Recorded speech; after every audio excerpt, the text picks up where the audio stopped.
Would you go ahead and introduce yourself and your affiliation? Yeah, my name's Barry Fazackerley. I'm the elected chair of the DSDM Consortium. The DSDM Consortium is a very similar organisation to Agile Alliance. We're a membership organisation. We're not for profit, and we try and provide the content for the dynamic systems development method, which has recently been rebadged as a turn. Yeah, cool. Now that's not well known in North America. Tell us a little bit more about what DSDM is all about and its role and how it maybe compares to some of the other methods that we may have heard of. Sure, yes. Unfortunately, it is not well known in America, and that's the reason we're here at this conference to try and promote it and to try and get more interest within North America. It's very well known in Europe. We started in 1994. It's quite popular in Europe. There's 40,000 or so people accredited. Can I cut that one? Blah, blah, blah. It's quite well known in Europe. We have about 40,000 people who've attended DSDM training, probably a figure higher than that now. We're not really keeping great metrics on that at the moment as it gains in popularity.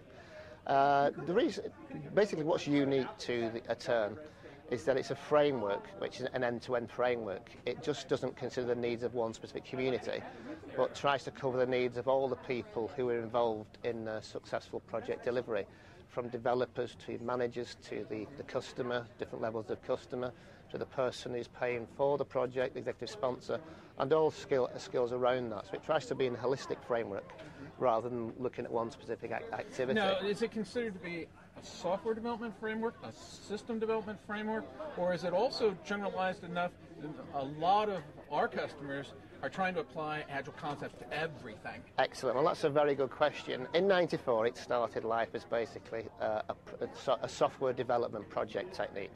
I realised that was too constrained. And now it's basically using all types of product development, whether it has an IT or an IS infrastructure or not. So it's used on projects which don't have any IT elements at all, to projects which are predominantly IT. So it's kind of a holistic and generic in that respect.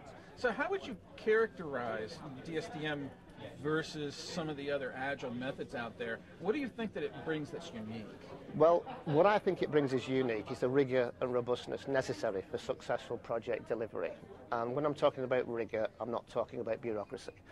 But for me, our European experience, the organisations which are paying for the project want some certainty, want some assurance they're not throwing the money away. And we have to show that by showing them it has a life cycle, it has quality gateways, etc. And that gives them the confidence in order to do a DSDM, a turn project. And I think that's our USP. I think that's what differentiates us, that we look at some of the needs of other parties. So it doesn't focus on a developer's need or just focus on a project manager's need, but try and cater for all of the things. Our unique thing, basically, our philosophy really, is that every project must have a strategic business objective. And what we try and do is ensure that each project has a business rationale. And we need to deliver that business case on the date it's required. So at the onset, we have this framework of when and how we're actually going to deliver the project. Thank you so much for participating. You're very welcome. Thank you very much.